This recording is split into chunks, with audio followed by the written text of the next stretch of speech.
दोस्तों, कहानी शुरू करने से पहले कमेंट में नमो बुद्धाय लिखकर वीडियो को लाइक जरूर करें। तो चलिए शुरू करते हैं इस कहानी को। एक बार एक अमीर व्यापारी एक बौद्ध भिक्षु के पास आया और बोला, भिक्षुओं, मैंने कुछ समय पहले यह अनुभव किया था कि मेरे अंदर चिंता, क्रोध, लालच, घमंड जैसे मानवीय विचार बढ़ते जा रहे हैं। इस चिंता, क्रोध, लालच और अहंकार के कारण मैं अपने व्यवसाय में भी असफल हो रहा हूं और मेरे प्रतिद्वंद भी मुझसे आगे निकलते जा रहे हैं और यह मुझे चिंतित कर रहा है। मैंने बहुत कोशिश की और मैं हार नहीं मान सकता। चिंता, अभिमान, लालच और क्रोध जैसी आदतें, कृपया बताएं मुझे ऐसा कोई समाधान ताकि मैं अपनी इन बुरी आदतों से छुटकारा पा सकूं।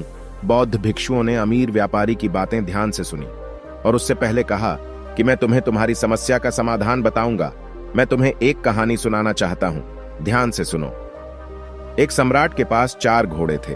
वे चारों घोड़े बहुत मजबूत और देखने में सुंदर थे, इसलिए सम्राट को चारों घोड़े बहुत प्रिय थे।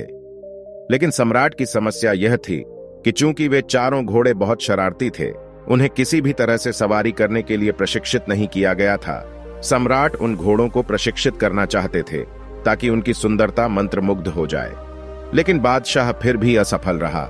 जो भी कोच उनकी पीठ पर बैठता था, वे उसे अपनी पीठ से गिरा देते थे और अपने पैरों से उसे बुरी तरह घायल कर देते थे। लेकिन वह सम्राट का पसंदीदा घोड़ा था, इसलिए सम्राट को सख्त आदेश था कि कोई भी कोच उन घोड़ों को मारकर प्रशिक्षित नहीं करेगा। इसीलिए अब तक हर कोच असफल रहा।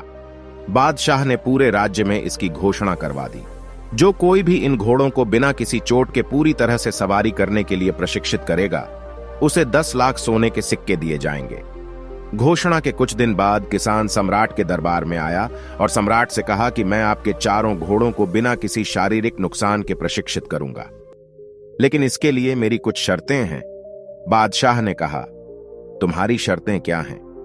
किसान ने कहा कि इन घोड़ों को प्रशिक्षित करने के लिए उसे 1 साल का समय चाहिए और साथ ही इन घोड़ों की पूरी देखभाल और भोजन की जिम्मेदारी भी मुझे दी जाए और मेरे रहने की व्यवस्था भी इन्हीं घोड़ों से हो जाए।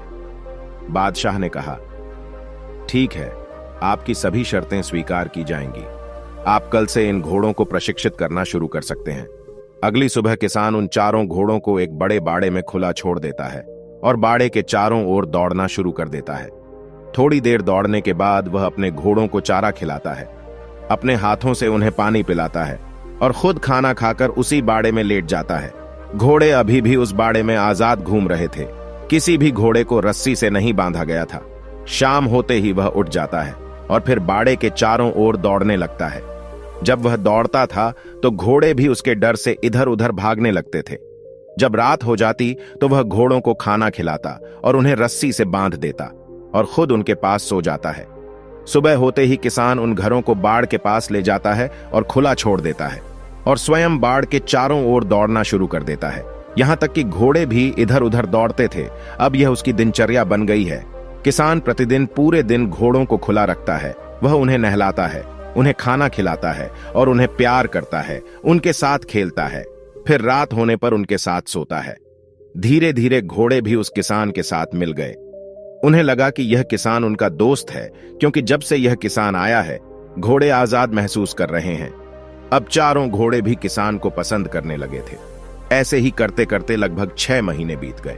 एक दिन बादशाह घोड़ों की ट्रेनिंग देखने आए। उन्होंने देखा कि किसान आगे आगे दौड़ रहा है और चारों घोड़े उसके पीछे पीछे दौड़ रहे हैं। बादशाह को उस किसान की ट्रेनिंग पसंद आई और वह वहां से चले गए। जब 1 साल का समय पूरा हुआ तो वह वहां से चले गए। सम्राट को संदेश भेजा गया कि घोड़े पूरी तरह से प्रशिक्षित हैं। सम्राट बड़े उत्साह के साथ घोड़ों को देखने के लिए आया। सम्राट के आते ही किसान एक एक घोड़े पर बैठ गया और उन पर सवार होकर सम्राट को दिखाया। सभी घोड़े बिना किसी अहंकार के पूरे अनुशासन के साथ किसान को अपनी पीठ पर बैठाकर तेज गति से दौड़ रहे थे। यह देखकर सम्राट आश्चर्यचकित रह गए। उन्होंने किसान से पूछा कि तुमने यह चमत्कार कैसे किया? किसान ने कहा, मैंने पहले उन्हें आजादी देकर और उनके साथ रहकर मित्र बनाया। मैं प्रतिदिन बाड़ के चारों ओर अकेले दौड़ता था। मुझे दौड़ता देखकर वे भी मेरे पीछे दौड़ने लगे। फिर उन्होंने काठी को अपनी पीठ पर रखना शुरू कर दिया। शुरुआत में वे काठी को गिरा देते थे, लेकिन धीरे धीरे वे काठी को पीठ पर रखकर दौड़ने लगे। फिर मैंने उनकी पीठ पर बैठना शुरू कर दिया। जब वे खड़े होते थे तो केवल कुछ देर के लिए बैठते थे, फिर नीचे उतर जाते थे जब इन घोड़ों को मुझे अपनी पीठ पर बैठाने की आदत हो जाती थी। फिर मैंने उनकी पीठ पर बैठकर दौड़ना शुरू कर दिया और धीरे धीरे यह उनकी आदत बन गई और अब नतीजा आपके सामने है। यह सब सुनकर बादशाह बहुत प्रसन्न हुआ। उसने उस किसान को 10 लाख सोने के सिक्के तो दिए, लेकिन साथ ही उन घोड़ों की देखभाल के लिए उसे काम पर रख लिया।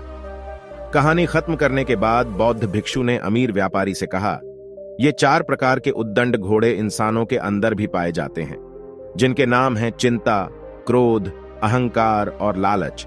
इस कहानी में प्रशिक्षक हमारी बुद्धि है, यानी हम खुद हैं। आपको लगातार अपनी बुद्धि का उपयोग करके अपने दिमाग के इन 4 अनियंत्रित घोड़ों को प्रशिक्षित करना चाहिए, ताकि आप इसे कंट्रोल कर सकें। लेकिन इसके लिए आपको सबसे पहले उनसे दोस्ती करनी होगी, यानी चारों की कार्यप्रणाली को समझना होगा और धीरे धीरे यह संभव हो जाएगा। आप पहले उद्दंड घोड़े की तरह अचानक नहीं रुक सकते।